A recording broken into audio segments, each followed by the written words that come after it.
Hello guys. It may be a short stream, I don't know. Sorry I got here a little late, but here we are.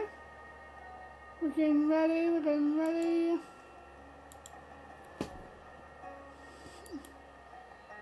La da da da da da.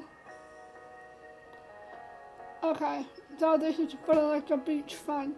Anything we can do while you're gone? Yes. You can start clearing out the towels for us to work at if you want. Look around for the good stuff to use. Roger that. While Lee ran back to the house, the group did just everything she suggested. By the time she returned, everyone had their crafting area ready at work. Lee sat down on one of the towels and looked at everyone eagerly. She held up 2 necklaces options. I hope you've been thinking about what you want to make. I have a choice for everyone, either a chain or a threaded rope. How do I pick? All I know is I want to put some sea glass chunks on it. That is a charming idea. This gaze went back and forth between Lee's 2 necklace-based options. You could tell he was thinking quite hard. I can't decide anything for mine. No rush, I'll leave the strands here. You can decorate it however you want later. I suppose I'll use whatever I spot around the beach first. Fate can decide. I think I'll keep it classy and only worry about finding a decent shell.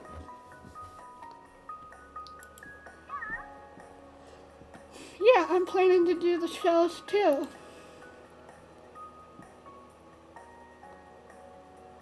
I want to find some sea glass. Great minds think the same. We can look together. Happy with that suggestion? You nodded. After that, a little crafting club busily went to work on their pieces. Whatever they decided on using was attached in the loop that they were in, then slid onto their necklace base. Terry was immediately proud of herself when she was done. Hers was simple but gorgeous because of the striking piece of sea glass. Painfully searched for and found. Baxter excitedly showed his finished piece off to everyone. He stayed true to his word, used various materials he found along the beach. The necklace looked like it had good weight from the cluster. He always had an electric style, it seemed. Mom decided on a medium-sized purple ring-topped shell as the centerpiece for hers. Lee went with a few small cinnamon shells. They both put their necklaces on as soon as they finished them. After finishing them, after combing the beach several times, you found just what you were looking for. It took a bit, but you managed to make a necklace you were satisfied with. It was mostly had sea glass. Your group of crafters would cheer for the volleyball players whenever shots could be heard from coming out of the court. On top of that, you would hold up a newly made piece in the air, and the players would take a breather to applaud at the creation. You really enjoyed searching the beach, trading supplies, watching everyone make their necklaces. The crafting club was definitely a success, and you weren't the only one that had a blast. The afternoon continued to drift by, but the fun was still going on strong. Occasionally, someone would head back to the house to use the bathroom, rest away from the sun for a while, or to retrieve something they needed, but they always came back. The beach was never empty. There was always a new conversation to take part or part in or another game to join. At one point, Mr. Holden even broke out his pack of cards. He roped the whole group into a few rounds of goldfish. There was only one thing that could bring this beach day to an end, and that was the day itself to end. Before anyone realized, the sun began to set over the sea. As that happened, you were taking a break, sitting on a towel with your legs stretched out past it, your feet buried in the warm sand. You were listening to music on a low speaker next to you. Shortly, you looked up to see your mom approaching. They had stopped in front of you, and you smiled. Hey there, kiddo. How are you doing? I'm doing good. How about you? We're wonderful. They both sat down, squishing you between them. Mom leaned her head against yours, and Mom started rubbing your back soothingly. Nothing more was said at first, but Mom sighed contently. Mom looked at you wistfully. We're both really proud of you, Destiny. You grew up to be more than we could ever hoped. It's only thanks for you two. Mom wrapped an arm around your middle and squeezed you tightly in a side hug, continued lightly scratching your back. It means a lot, and I think you're selling yourself short. You've always been a lovely person, and I'm so thrilled to know you. Your voice faltered. You honestly couldn't imagine your life any other way. Mom lightly brushed some hair back and left a small kiss there. I'm so happy I got to have both of you as my moms. After that, the three of you were sitting there getting all sentimental. I don't know how we got so lucky with you and Liz. Ma reached out in front of you for Mom's hand. She gave it to her, and Mom squeezed it. Destiny has a point. We must have done something right. You stayed there quietly and content, watching the sunset with your parents for a while, until Mr. Holden called out to you. He was still walking to your presence. We were talking, and we were going to take a walk down to the shore. Any of you really can? Automatically, you looked at your moms for what they were thinking. Your mom glanced from you and Ma and smiled. That sounds good to me. Yes, that'd be very nice. My legs need to get some stretching. Let's go. Third, Mr. Holden threw out a thumbs up and began headed back the way he came in a light jog. Hey, don't leave us in the dust. Cliff kept going forward, but flipped around, walking backwards across the sand so he could face you again.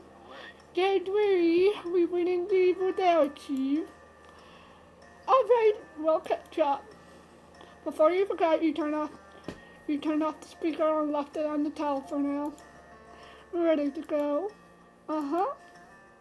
Both of your moms held a hand out to you, chuckling as you gave them each one, and you all strode back to the rest of the group. When Liz was in reach, Ma used a free hand to pull her into it. Liz shook her head, but her mouth quirked into a smirk. She didn't resist. Together as a family, you fought always at the end.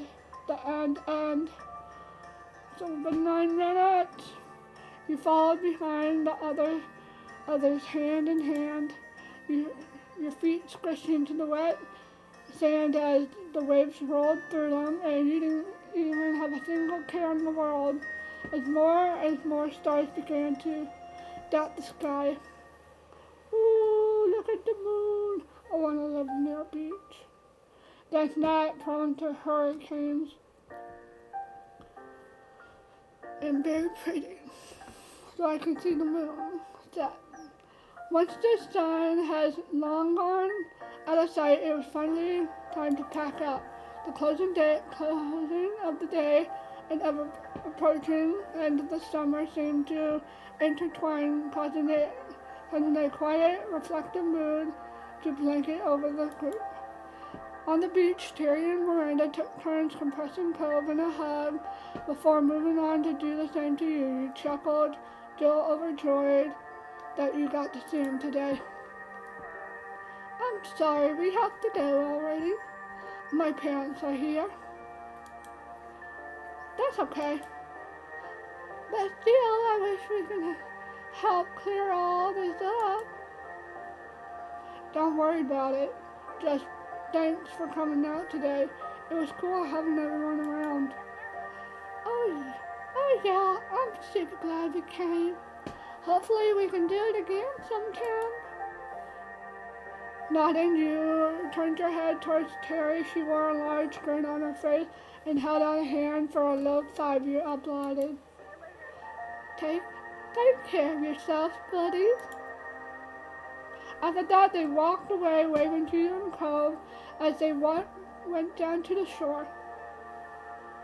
Cove waved quietly back with a small smile on his face. He waved. It was a big wave. You hoped Miranda was right and there would be another day like this soon. Taking you by surprise, Terry jumped and twisted around. She kept up with her Miranda, walking backwards. She kept the mood of your farewell light by shooting finger guns at you and Cove. Miranda bumped her with a hip, and it left everyone with a laugh just before they disappeared down the beach. Destiny. Hey, Cove. Oh, hey, Cove, could you come here? What the fuck did I give him that? You, could you come here? Yeesh. Both of your parents were motioning for you. The two of you went to them. Tons of things ended up at the beach over the course of the day, so there was still so much to pack up, and the parents needed help. With a nod, you got to it, stuffing various things into bags and bundling up with them with towels. Once things were ready to go, everyone filled their arms as much as they could carry. Absolutely no one wanted to be a back and forth kind of task. They walked back home and ended up being mostly quiet. Each person seemed to be feeling the effect for the day.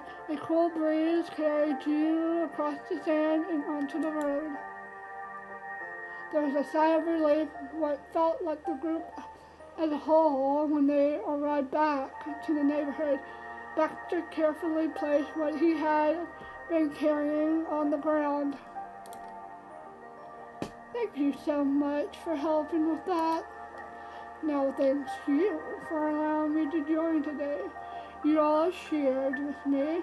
Helping to carry it back is the least I can do.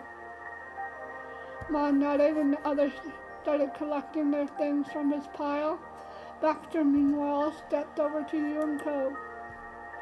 It was really a pleasure getting to know you both this summer.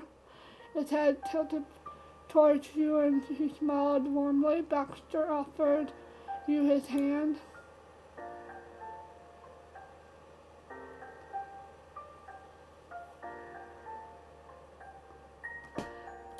Because it was tough with what you were carrying, but you were able to extend one of your hands a bit. Baxter chuckled and shook it.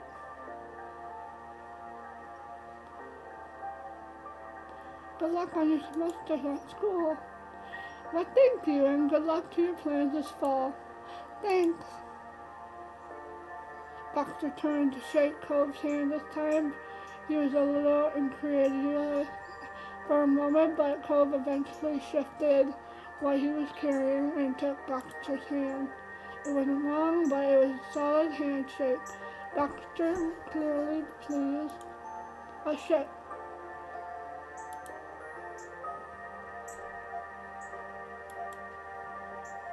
No, I didn't want that.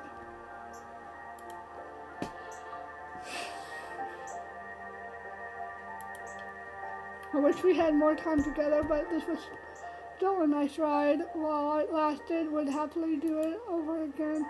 Bye, Baxter. Yeah, bye. Baxter nodded and walked a few steps towards his condo, and he stopped and waved. Goodbye. Baxter sauntered away completely and disappeared inside of the condo to return to his own thing. His time with you and your family and friends ended. You paused for a moment and stared at where he went. But afterwards, you looked back over the rest of the group. Lee and Liz were just going inside. You couldn't spot Kyra or Mr. Holden anywhere, but the door to their house was wide open. Mom approached you with an amused look on her face. Seems like you're holding up some Holden things.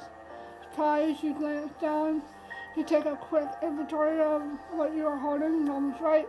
Some of it belonged to the neighbors. Would you mind dropping it off now? What the?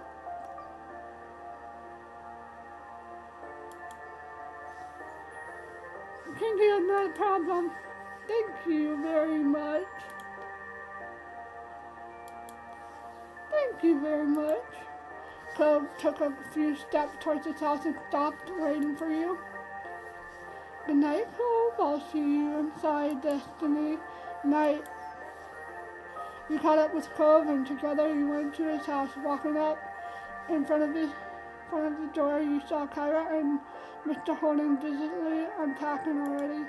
Things were scattered across the counter. They were moving around each other's, putting items away. They both lifted their heads when Cove closed the front door.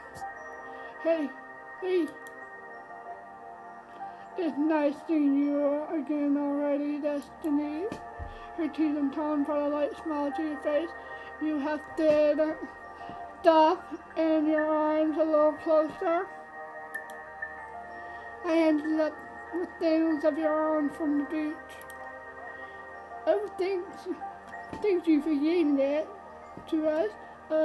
Can you put it here on the coffee table? Mr. Holden pointed at the surface he was referring to, and you immediately left what didn't belong to your family there.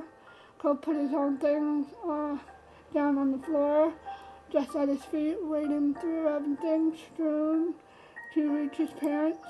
Putting your family stuff on the ground for a moment, you dusted off your hands, straightened up. You need a second to rest and a minute to resuscitate it all. You went over where the others were too. Kyra opened her arms wide, wanting to hug you. Happily, you went to her. She held on tightly. Over the years, you were able to form a good rapport with her, and you were grateful for that. You could feel in her hug how much Kyra has grown to care about you, and brought affection that smile to your face. Thank you so much for hanging out with me today. It's been a blast. It's no problem. I had fun too.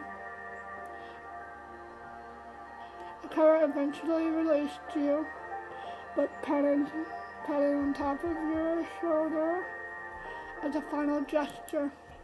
Every time that I've gotten to come here has been absolute joy. Things could have worked out for the better. Move here. Mr. Holden took a step closer to you, and Kyra moved aside to let him say goodbye. He grinned.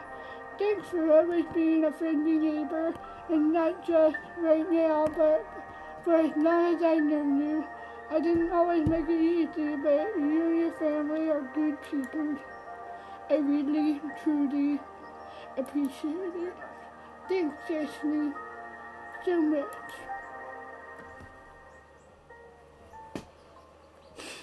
After that, Mr. Holden reached over and gave you a small pat on the top of your head. Stop doing that. You're good people too. You smiled and Mr. Holden looked away for a moment and sniffled. When he met your gaze once more, his smile mouth pulling into a wide, happy grin. That means a lot to me. Mr. Holden was staring at you, but I wonder what would have happened if you said you liked his dad. And I forgot his name, was like, hey, Cole, Destiny likes your dad. He was staring at you, but his gaze seems far away. Maybe he was looking back at who he used to be, the 8-year-old he had asked to be his son's new friend. Daddy, he smiled softly. Then Cove took a step forward and gestured to his pile of things he had carried into the house. Don't worry about all that. I'll put stuff away in a few minutes. Right, I need to do the same with my family, I figured. Save!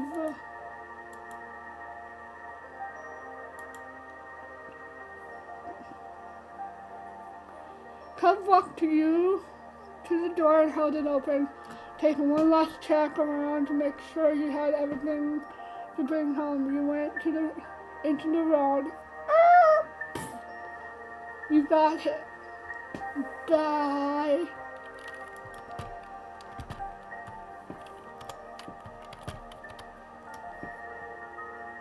Okay. He leaned his body against the door frame, not following you out. So, this is it, huh? Actually, that's not what I meant. His expression twisted and he shook his head a bit. He was trying to banish pensive thoughts. I'll just say bye. Bye, I'll see you soon. The moss pulled into a soft smile. You weren't sure who weren't trying to reassure more. You walked over to your own front door. You stopped. Turning around, you spotted Cove right where you left them. You laughed quietly to yourself. For a small pause, you both stared at each other from across the street. Good night. Night. You shouted across the way to the other. He moved one of his arms a big wave so you couldn't miss it. It's nice and cool. After one more shared nod, you opened the door and went inside, shutting it behind you. A few steps in and you saw your parents gathered in the living room. They were still busy unpacking and cleaning up. You added the things you brought into the pile on the kitchen. Mom stood up, rubbing her eyes a bit. She yawned loudly. I'm blessed. How will we finish the rest of the chores tomorrow? Yes, honestly, it's too late for this. Yes, please, thank you. Ma put her hands on her hips, turned to access the room. Ma was not the one who liked to leave things a mess, but she sighed. I suppose we can make an exception to the usual rule. It has been a really long day. Liz grinned confidently.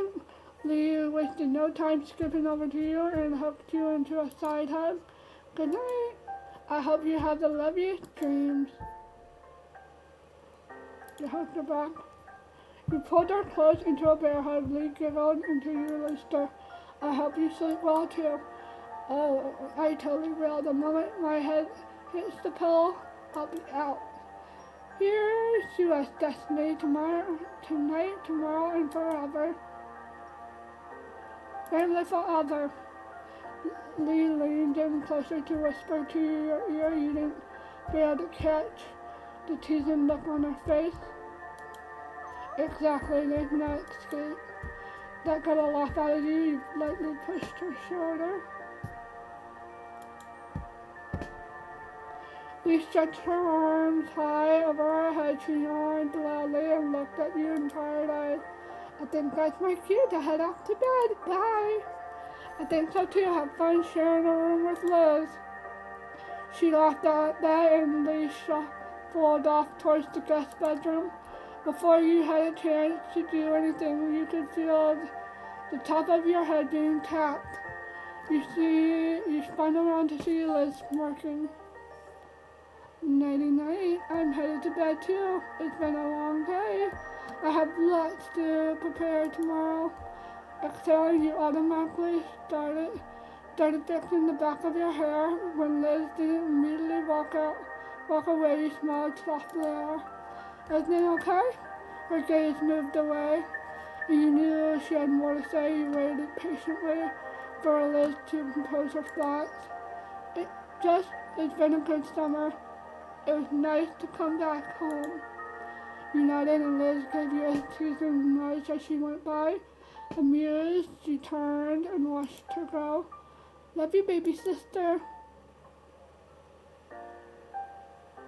Bye, older sister. Liz turned back to smirk at you, chuckling while you gave her a small wave.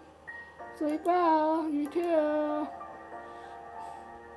When Liz was out of sight, Mom started the next conversation over her shoulder. Aren't you headed up to bed too? I want to get finished getting everything cleaned up. What? Are you sure it can wait? Looking around the room a moment, did this made you feel twitchy, or you had a feeling that you'd sleep sounder if you took your time cleaning before bed? Yeah. Mom came over to you, smiled understandingly. She pulled you in the big hug.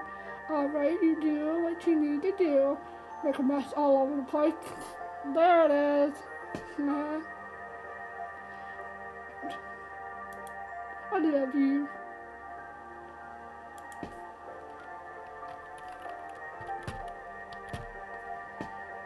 Okay, when you're done hugging Mom put you into another hug, their attention basically handing you off to the other. You had laughing jovially. I love you so much.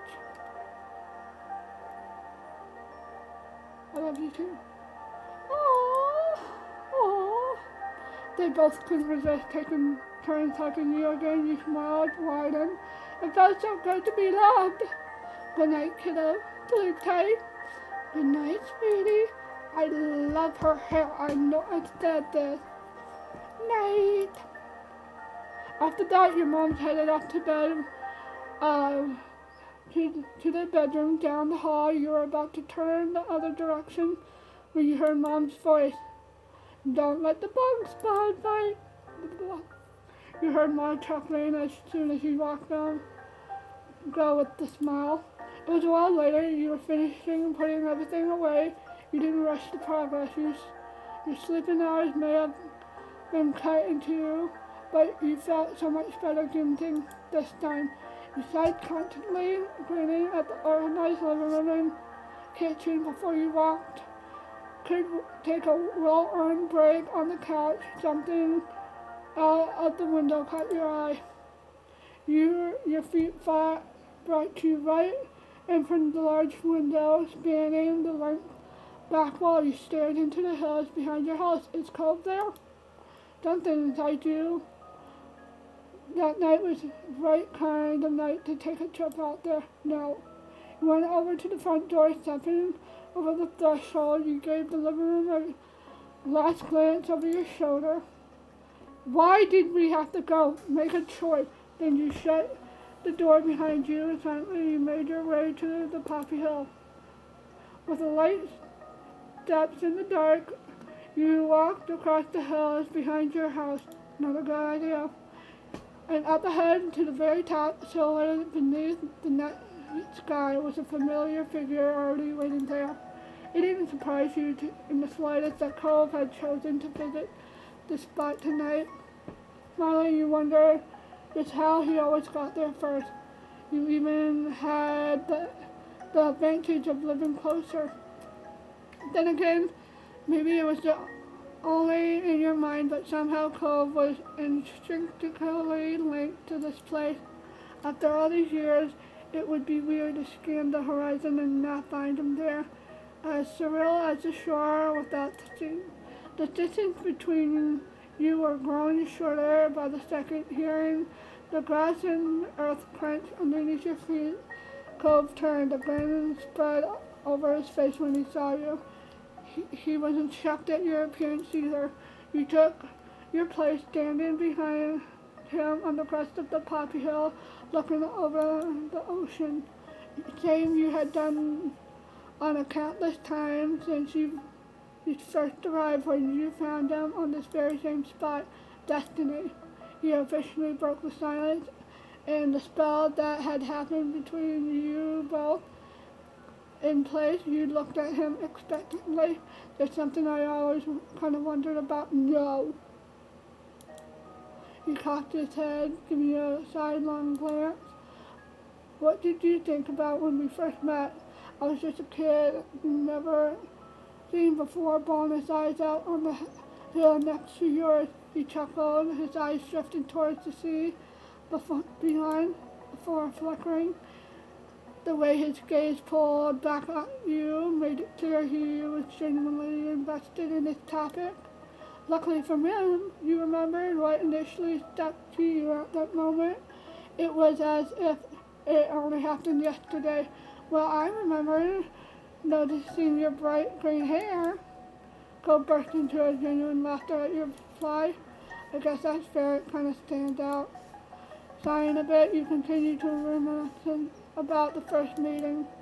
I also remember feeling bad about what was happening. I remember that too. You ran a hand through his hair, and you knew his line of questioning wasn't the end, even before he spoke again. Do you remember what you thought about me? As a person? Was I annoying, mean, or...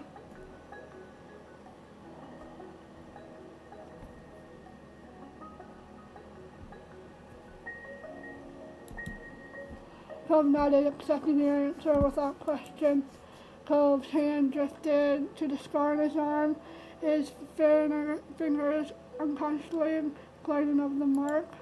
It was much less noticeable than it had been when the neon pink cast had first come off, shrunken graduate over the years as his body healed, then dwarfed in comparison to his growing body.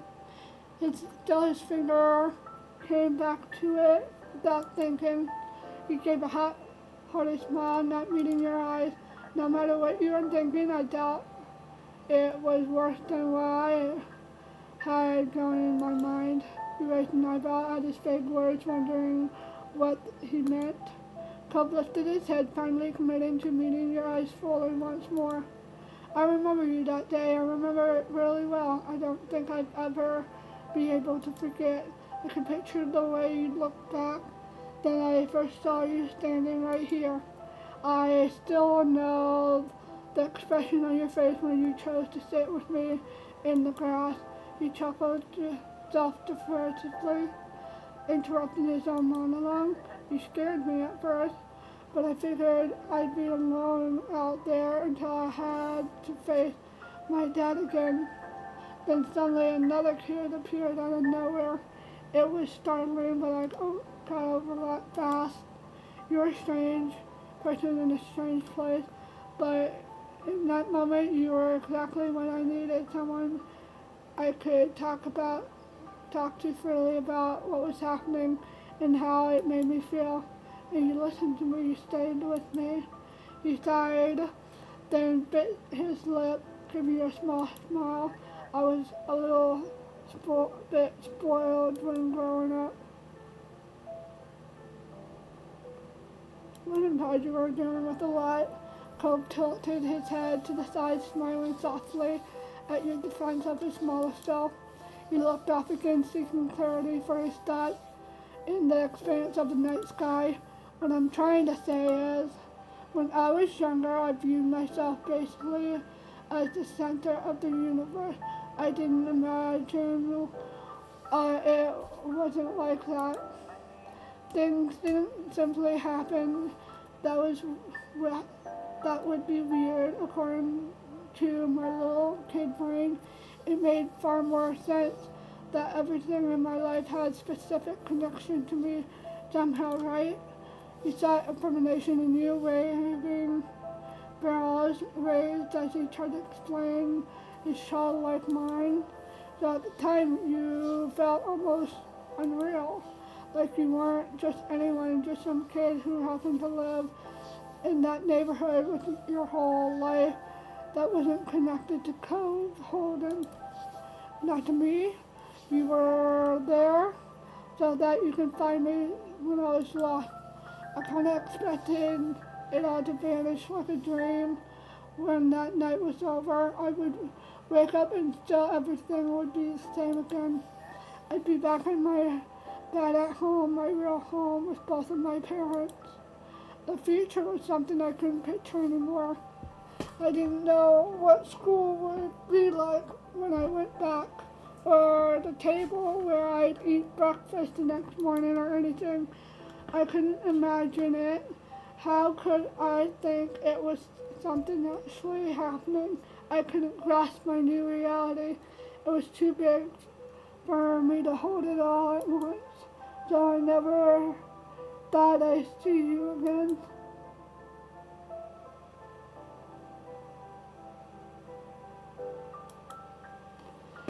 You didn't make it very clearly that you would be a big part of my life from then on, whether I liked it or not.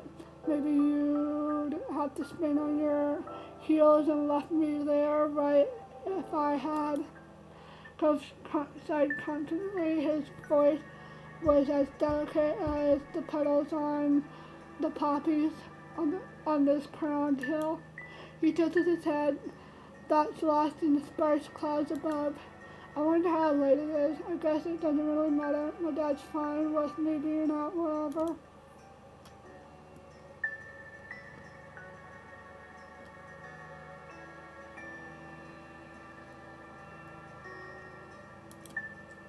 You might appreciate it. Probably. You were pleased to see his coach slipped his phone out of his pocket and typed away at it. You also brought your phone out long enough to shoot up a text. They wouldn't see it anytime soon, but they'd be in the loop once they're up. Are you going to lay in the grass now? Well, how'd you know? Lucky guess, Cove. The chuckle Cove plopped it, let's say.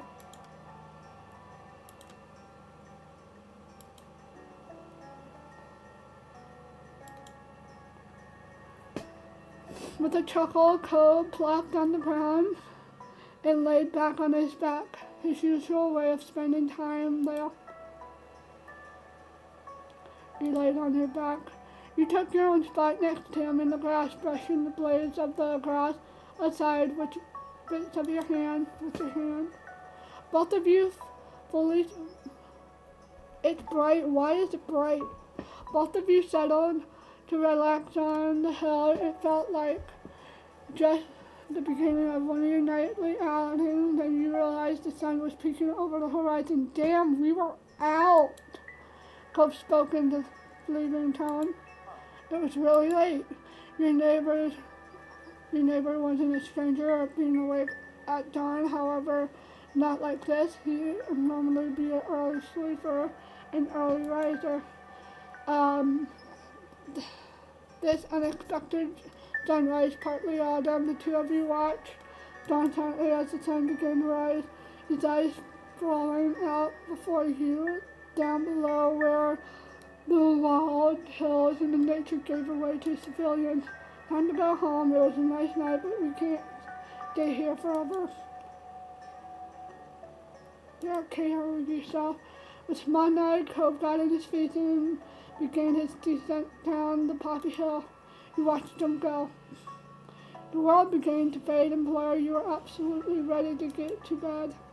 And before you realized it, that's where you were, comfortable, content, wrapped around your soft blanket after a sleepy stroll. Your eyes would drip, but you felt good. You were relaxed. Everything that had come before this reassured you of that. You confided that you opened them again, things would be okay.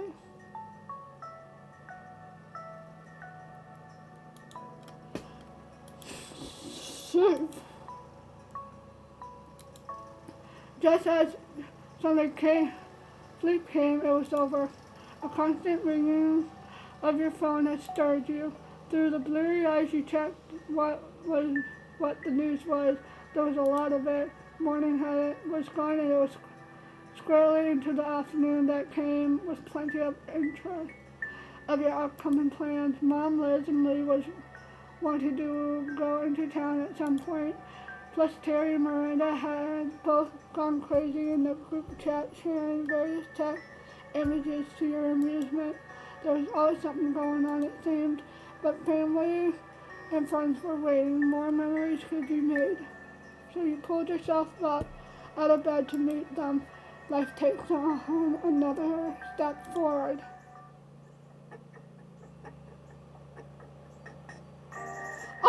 The end! Well, I guess that's the end of the stream. Thanks you guys for watching. You know that. Join the Discord, exclamation point, DISCORD,